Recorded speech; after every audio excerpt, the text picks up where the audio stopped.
Bueno, buen día para todos. El tema que nos toca ver hoy va a ser la unidad 5, vamos a ver lo que son relajantes musculares. ¿De qué se va a tratar la unidad? Primero yo le voy a explicar un poquitito de lo que sería la fisiología de la contracción muscular, o sea, de la unión neuromuscular, cómo se produce esa contracción muscular, la unión de las dos, donde se hace la sinapsis, y después, una vez que entendamos bien la parte de la fisiología, vamos a pasar a ver lo que serían los relajantes musculares, tanto los bloqueantes despolarizantes como los no despolarizantes.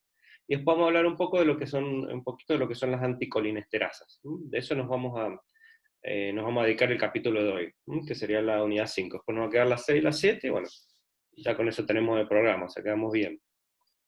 ¿Qué les iba a decir? Con el tema del, bueno, cualquier cosa al final de la clase, si tuvieran alguna duda o alguna consulta por el tema del parcial me avisan. Por el tema del recuperatorio del primer parcial, va a ser un poquito más adelante. Sí, vamos a terminar de ver las unidades y después ahí hacemos recuperatorio y segundo parcial, o sea que tienen tiempo para más o menos el que tenga que recuperar vaya sabiendo. Eh, bueno, vamos a arrancar con el tema de hoy. Yo lo que les voy a hacer va a ser como un esquema, se los voy a explicar primero con un dibujo que por ahí me parece más fácil que entiendan el tema. Lo que yo les voy a explicar es cómo se produce una contracción muscular. Cuando ustedes contraen un músculo, ¿sí? Hay una neurona que sale, que llega al músculo que nosotros queremos contraer, y hace sinapsis con otra neurona en el músculo, y esa es la que produce la estimulación y contracción de ese músculo. Cualquier músculo del cuerpo, cuando nosotros contraemos, pensamos en contraer, en esos milisegundos que pasan, se produce toda una activación a nivel neurológico, ¿sí? Para que se produzca la contracción. Eso es lo que vamos a ver fisiológicamente nosotros. Y en base a eso, después vamos a describir cómo haríamos para utilizar los medicamentos que son los relajantes musculares, que son los que ustedes utilizan mucho en la parte en una cirugía, por ejemplo, cuando necesitan tener una relajación muscular del paciente, o por ejemplo cuando quieren, por ejemplo, a nivel quirúrgico necesitan en la zona abdominal, por ejemplo, cerrar una pared después de haber terminado una cirugía, necesitan que los músculos estén relajados. Entonces, por ahí a veces se utilizan relajantes musculares, o en anestesia general generalmente se utilizan combinados con los otros tipos de anestésico y demás. Entonces vamos a ver cuáles son los relajantes musculares, cuando ya le diga los nombres después les van a sonar. Pero vamos a arrancar con la fisiología. Entonces lo voy a escribir en un segundito. Entonces el capítulo que nos toca ver hoy va a ser relajantes musculares. Eso también lo ven mucho, ya lo van a volver a ver cuando vean, no sé si ya lo han visto, la parte de anestesia 3, la parte de farmacología. Ustedes imagínense que tienen un músculo, ¿sí? Pónganle, esta es una fibra muscular, de donde cualquier músculo del que se les ocurra. Van a ver que hay una neurona que viaja y llega hasta el músculo. Acuérdense que la neurona que tiene terminales nerviosas al finales con los botones sinápticos, que son esos circulitos que yo les pongo ahí. En el músculo va a haber otra neurona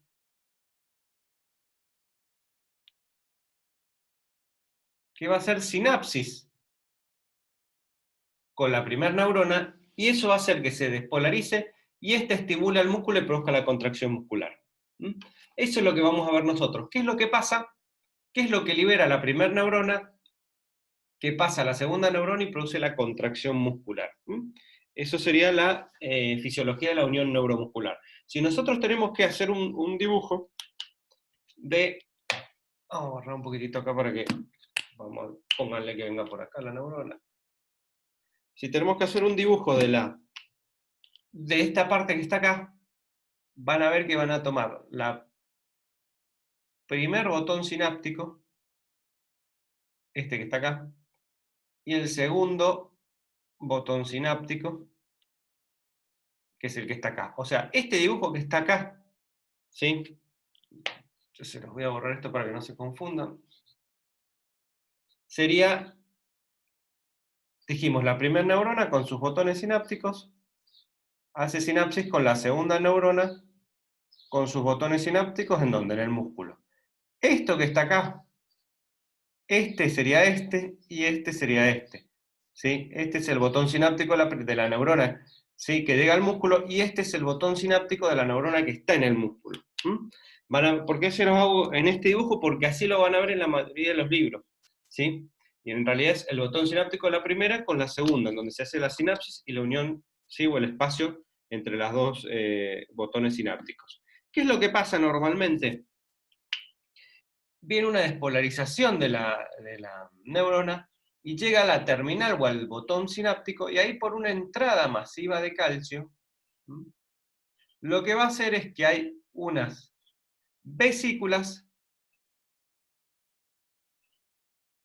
en este botón sináptico llenas de un neurotransmisor. ¿Sí? Pónganle que están las vesículas acá. Al entrar el calcio contrae estas vesículas y hace que estas vesículas liberen al espacio un neurotransmisor. Y ese neurotransmisor se llama la acetilcolina, que ya lo hemos visto, que es un neurotransmisor que actúa en el sistema parasimpático. Entonces, lo que va a hacer la primera neurona es una despolarización, llega al botón sináptico, en el botón sináptico, por entrada masiva de calcio y bloqueo de los canales de potasio, va a hacer que se contraigan esas vesículas llenas de acetilcolina y se libere acetilcolina al espacio. ¿Sí? En la neurona postsináptica va a haber unos receptores que se llaman receptor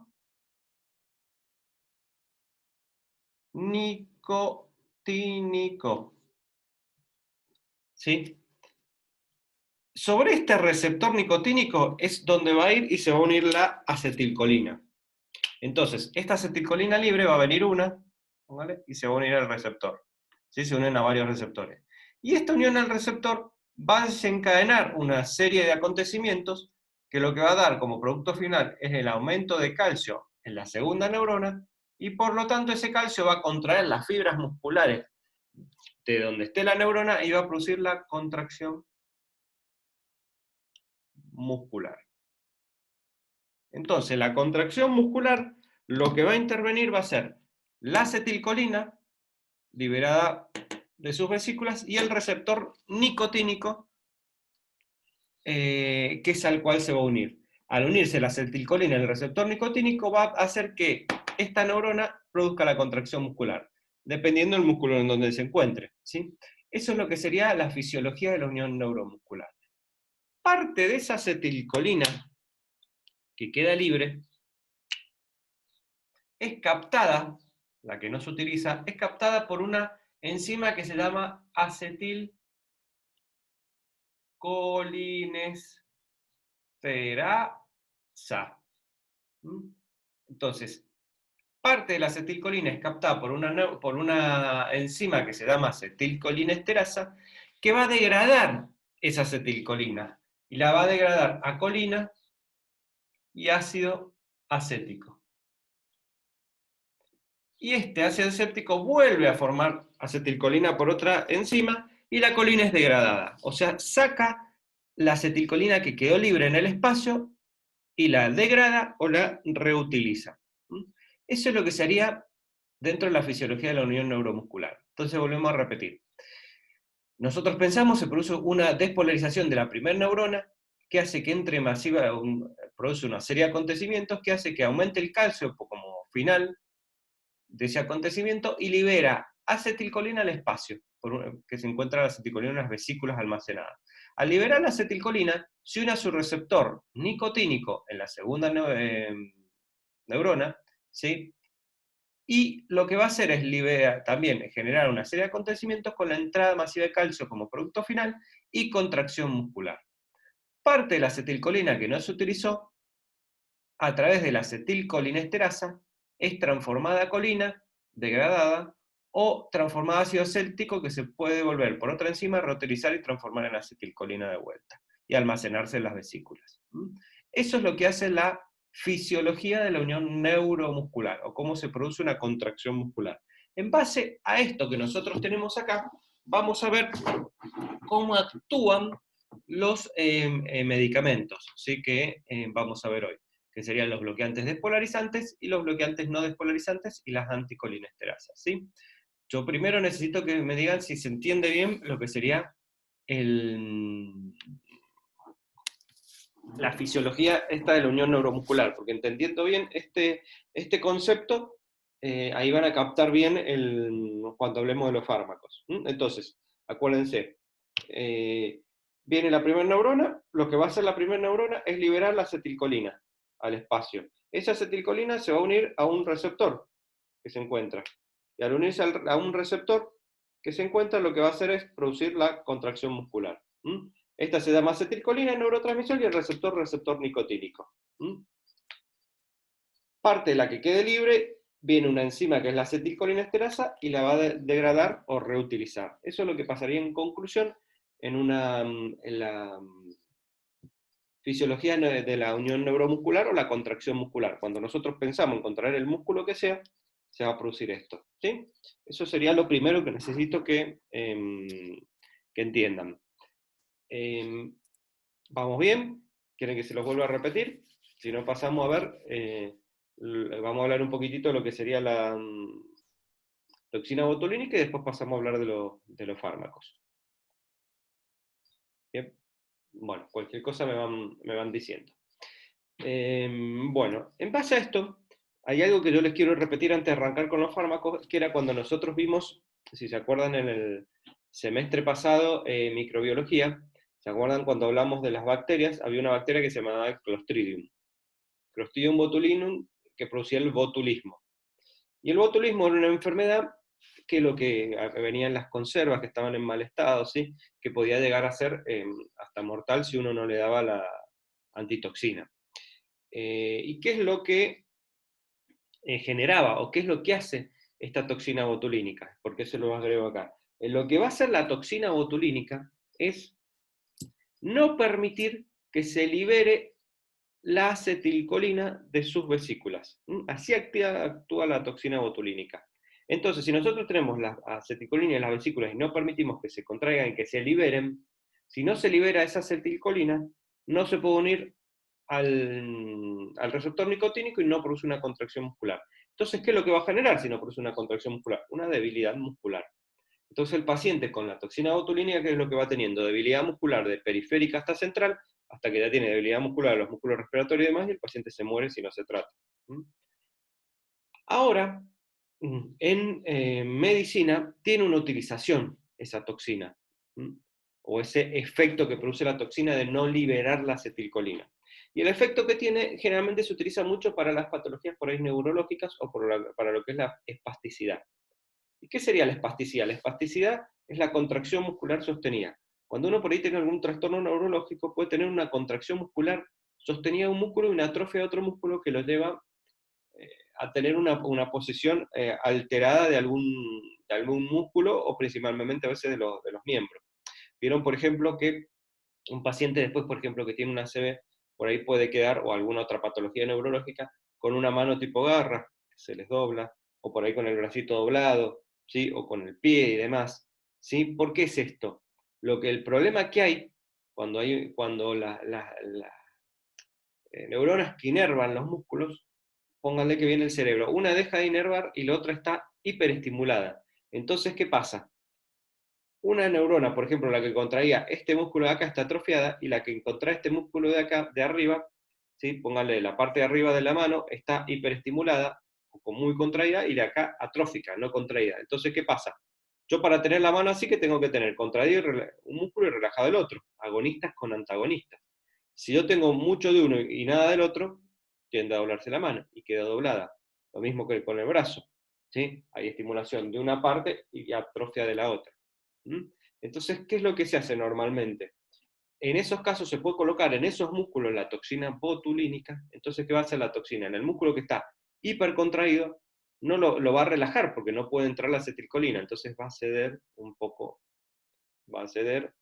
esa contracción o esa postura. ¿Para qué sirve? Para que el paciente pueda rehabilitar y mejorar sus articulaciones, ¿sí? Y que no queden rígidas. Generalmente el efecto que tienen esta toxina son de 3 a 6 meses, después vuelve la contracción, pero ya va a tener una mejor movilidad y por ahí va a tener cierta rehabilitación. Entonces en medicina se utiliza para esto, la toxina.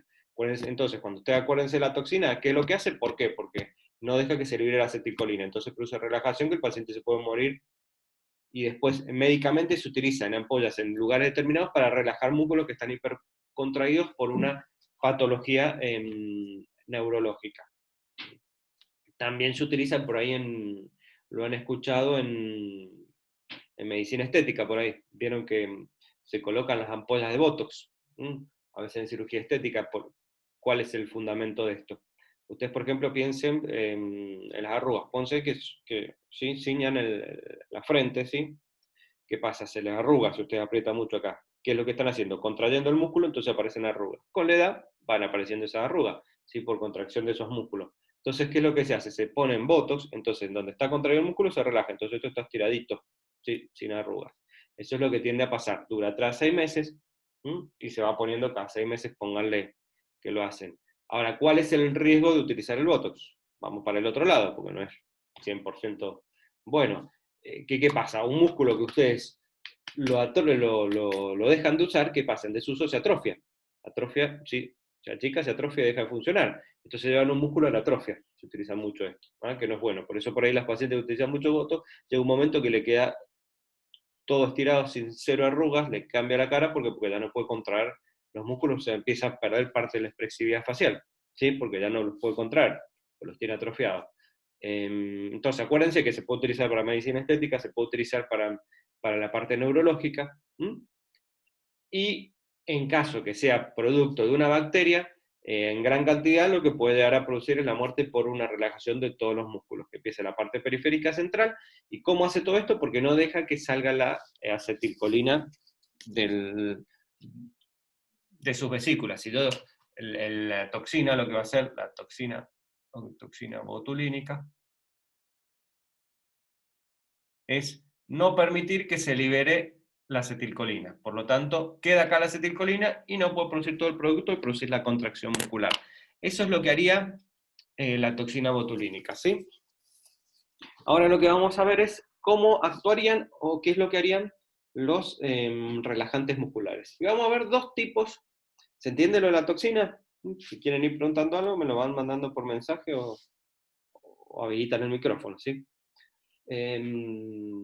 Y ahora lo que vamos a ver es de los bloqueantes que se llaman despolarizantes y bloqueantes no despolarizantes.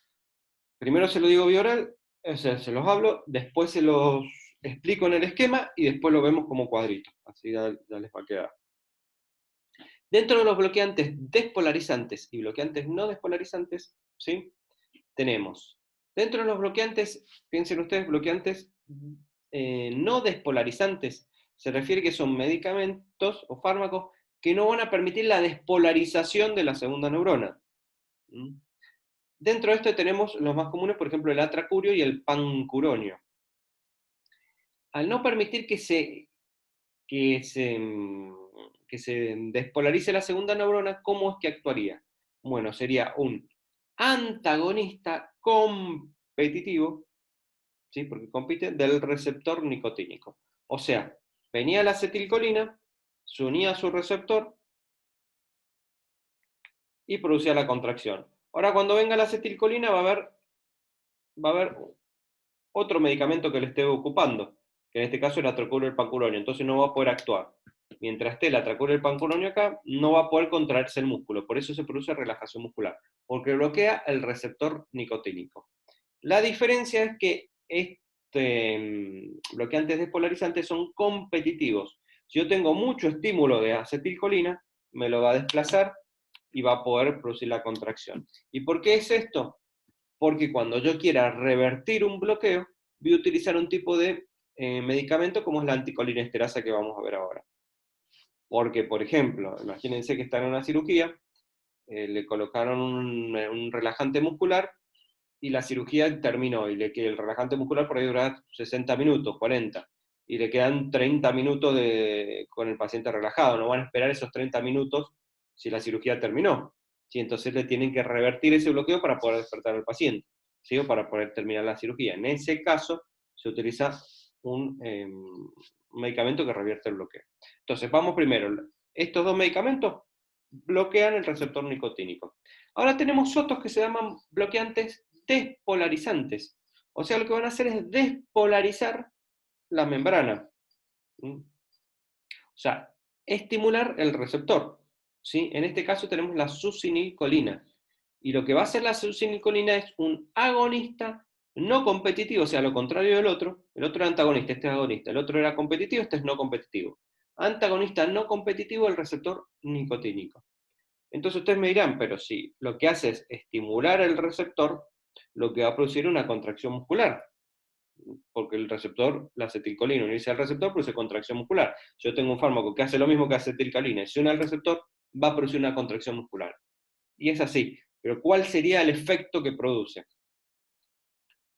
Va a actuar en mayor cantidad que la acetilcolina. Por lo tanto, lo que va a producir una gran contracción muscular. Y ustedes ven que las curvas, generalmente cuando un músculo se contrae, se relaja. Se contrae, se relaja. No está siempre contraído. Tiene un periodo de relajación. Ese periodo de relajación, que es muy cortito en los músculos, ¿sí? Es un periodo que se llama refractario. ¿Qué pasa? En ese periodo donde está relajado, por más que yo lo estimule el músculo, no lo puedo contraer. ¿Sí? Lo que va a hacer la succinilcolina en este caso es producir una gran contracción muscular. ¿Sí? Por lo tanto, el periodo refractario va a ser mayor. Entonces va a hacer que el músculo se sature y después tenga que estar relajado por unos minutos, de 2 a 4 minutos. Mientras esté relajado en ese periodo refractario por 2 a 4 minutos, no se puede contraer. Y ahí produce la relajación. Entonces, en este caso, produce la relajación por una gran estimulación. Y el otro produce la relajación por un bloqueo. Entonces, una gran estimulación genera un gran periodo refractario de relajación, que dura 2 a 4 minutos, por eso el periodo es corto, porque estamos hablando de un periodo refractario de un músculo.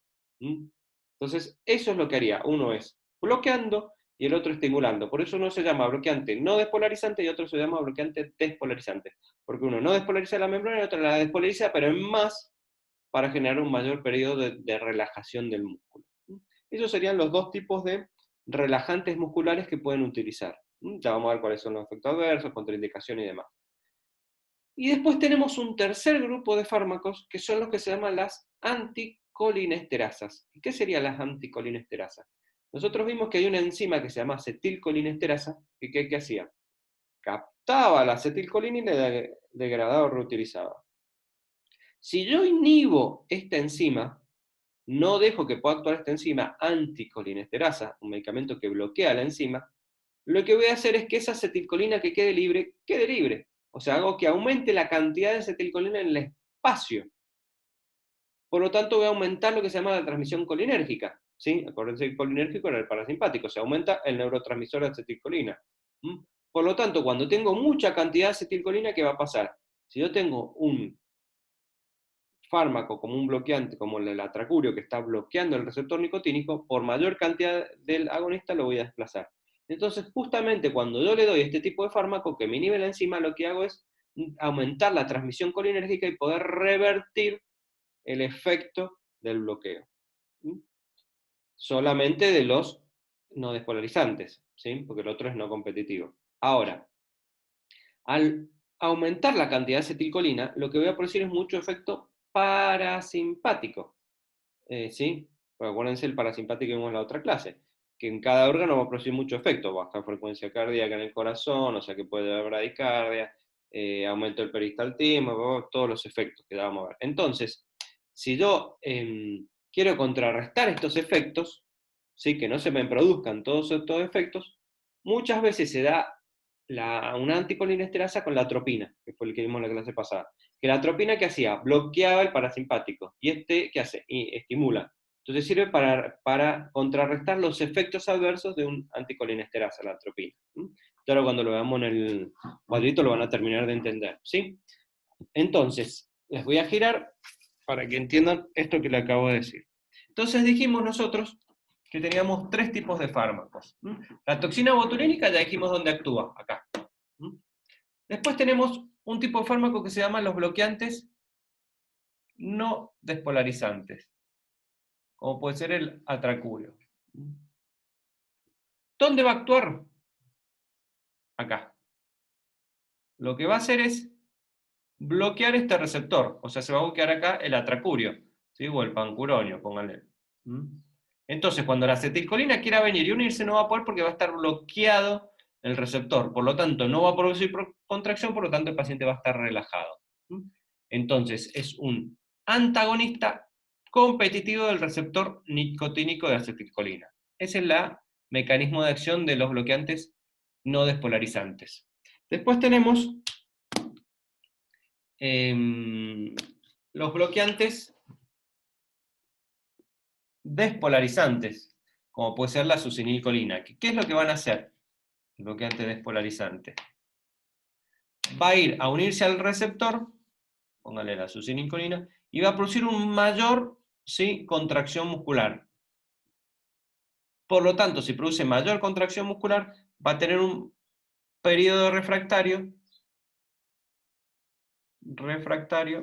mayor de 2 a 4 minutos. O sea, el paciente lo que va a tener es una mayor relajación muscular después de una gran estimulación. Y la anticolinesterasa lo que va a hacer es inhibir esta enzima, por lo tanto, si yo inhibo esta enzima, ¿sí?, el tercero que es la anticolinesterasa, como puede ser por ejemplo la fisiostigmina, lo que va a hacer es inhibir esta enzima. Entonces al inhibir esta enzima, que es la anticolinesterasa, todas estas vesículas van a quedar. Entonces va a aumentar la cantidad de acetilcolina en el espacio. Y eso puede hacer que si hay un bloqueante no despolarizante lo desplace, o que aumente la transmisión colinérgica. Eso es lo que haría la anticolinesterasa. Entonces ahí tienen los 3 grupos de fármacos y la toxina botulínica que hablamos un poquito, ¿sí? Ahora lo que les voy a explicar fármaco por fármaco, para que más o menos lo terminen de entender, y cualquier cosita me preguntan, ¿sí? Voy a ir borrando esto. Cualquier cosa vayan preguntando, ¿sí? Entonces, vamos con los primero. Ahí está. Los bloqueantes no despolarizantes. No despolarizante es la neurona, ¿sí? Posináptica. Bueno, empecemos. ¿Cuáles son los tipos que tenemos? Vamos a poner dos que son los principales, que tienen el atracurio y el pancuronio. Tienen más, pero bueno, ahí les pongo dos. ¿Cuál sería el mecanismo de acción?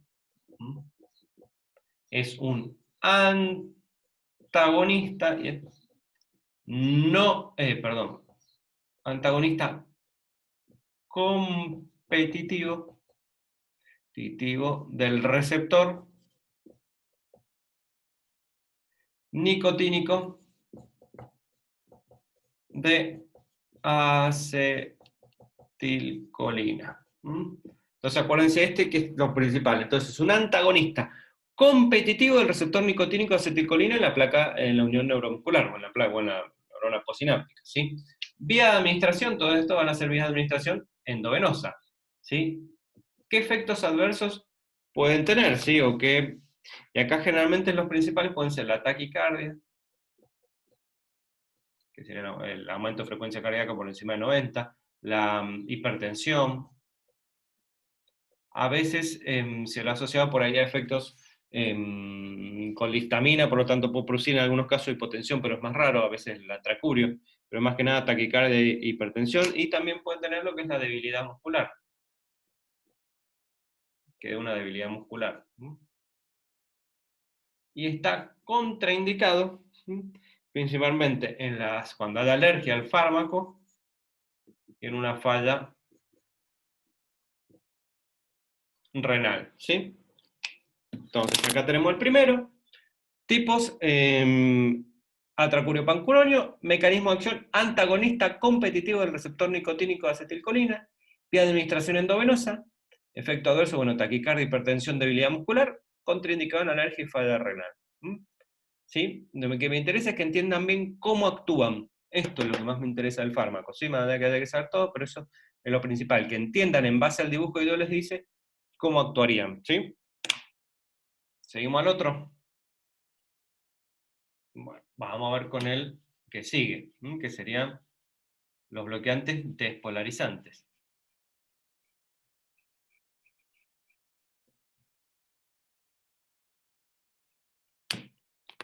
Vamos con el segundo. 2. Bloqueantes despolarizantes. Dentro de los bloqueantes despolarizantes, los tipos, tenemos la succinilcolina. Mecanismo de acción, es un agonista, lo contrario al otro, no competitivo del receptor nicotínico. ¿Sí? Entonces, un agonista no competitivo del receptor nicotínico. ¿Sí? Lo que va a produce una despolarización sostenida y pérdida de la excitabilidad. ¿Qué quiere decir esto? Acuérdense que dijimos que teníamos el músculo que tiene una relajación, contracción, relajación, contracción, relajación, contracción, relajación. ¿Sí? Lo que va a hacer este medicamento es generar una gran contracción para una mayor relajación. Y este periodo refractario, por más que yo lo estimule, no se contrae y generalmente son de 2 a 4 minutos. ¿Sí? Por eso el paciente, cuando le coloquen una succinilcolina, van a ver que va a tener como espasmos. Espasmos son contracciones así fuertes, pum, pum. ¿Sí? Porque pum, pum, pum, boom, y de golpe se relaja. Si tiene una gran contracción y después una relajación. Eso es lo que produciría la succinilcolina. ¿Cuál es la vía de administración? Endovenosa. ¿Cuáles son los efectos adversos? ¿Sí? De la succinilcolina. Por ejemplo, pueden tener bueno, los espasmos, ¿sí? El dolor muscular, que quede con un dolor muscular, pueden tener a veces bradicardia. Bueno, los mialgias, que serían los dolores musculares. Y como contraindicación, que importante, acuérdense que este es uno de los que puede encadenar la hipertermia maligna. O sea, en caso de sospecha, está contraindicado la succinilcolina, ¿sí? También en caso de quemaduras, fallo renal,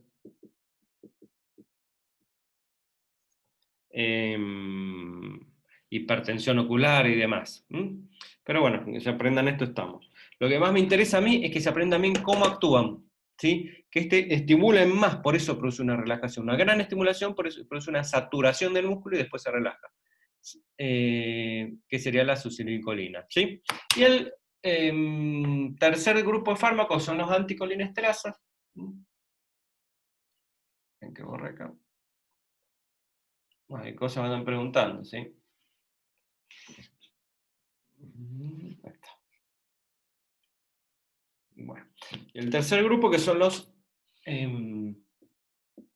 anticolinesterasa, que los tipos son, por ejemplo, la fisiostigmina, piridostigmina, neostigmina. ¿Cuál sería el mecanismo de acción? Inhiben la acetilcolinesterasa y aumentan la transmisión colinérgica. O sea, ¿qué es lo que van a hacer? Aumentar la cantidad de acetilcolina en el espacio. Por eso el colinérgico, acuérdense que es el parasimpático, que era el neurotransmisor del parasimpático, ¿sí? ¿Para qué se utiliza? Muchas veces para revertir los bloqueos de, por ejemplo, un bloqueante no despolarizantes, ¿sí?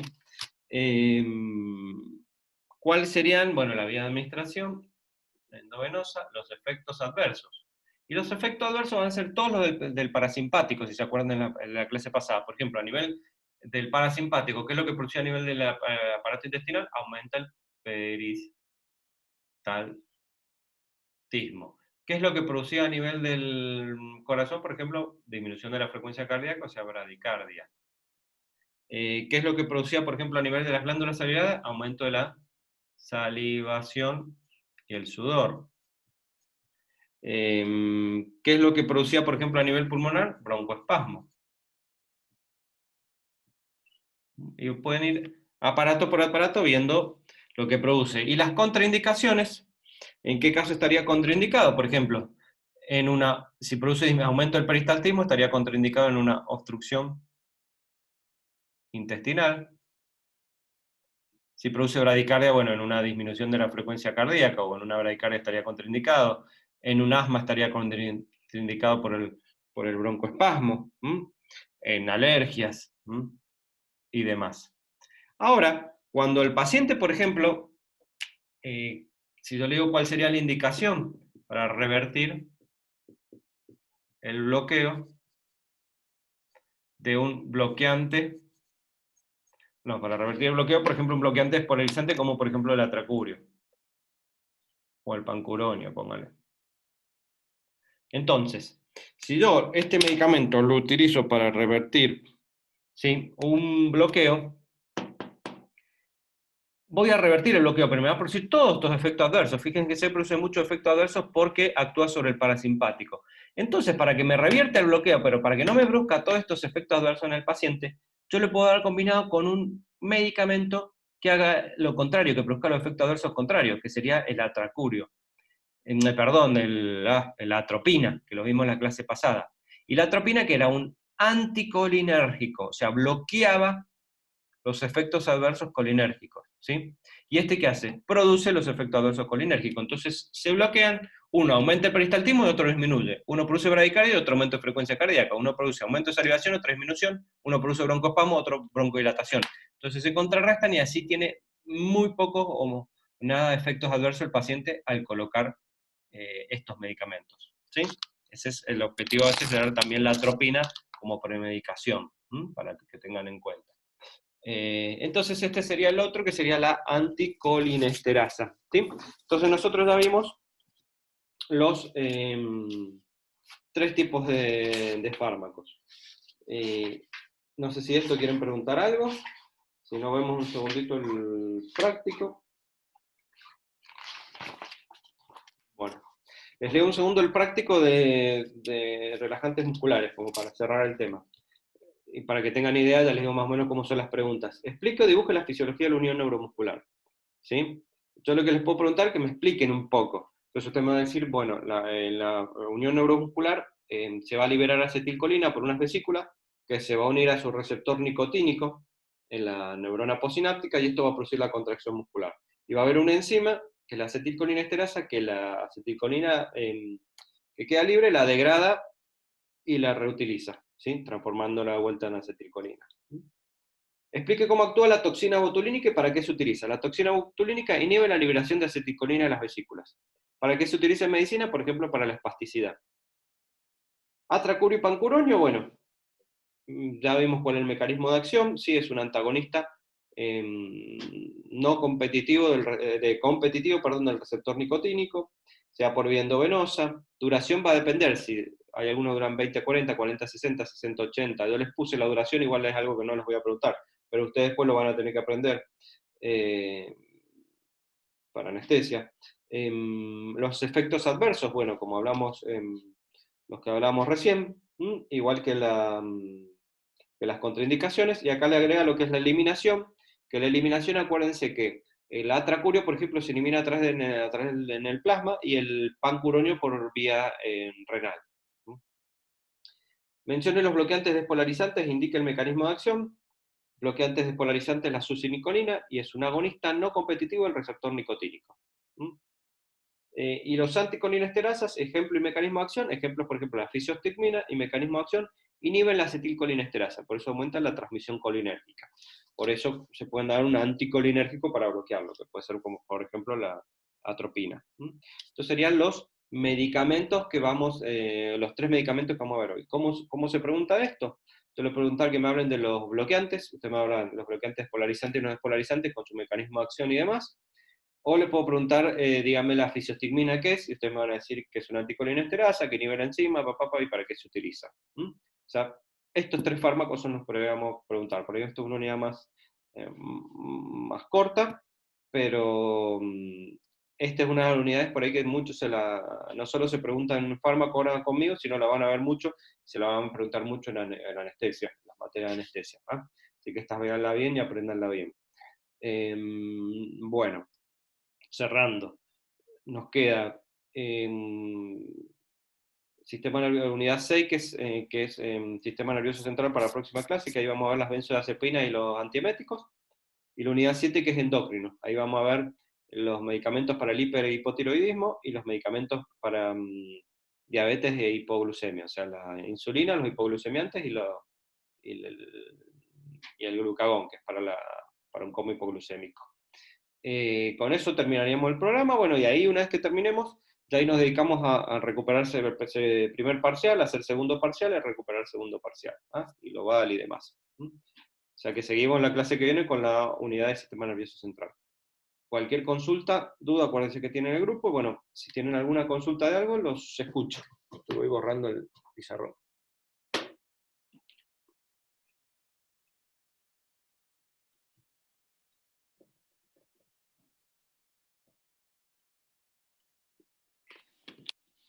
¿Estamos bien? Bueno, voy a frenarla.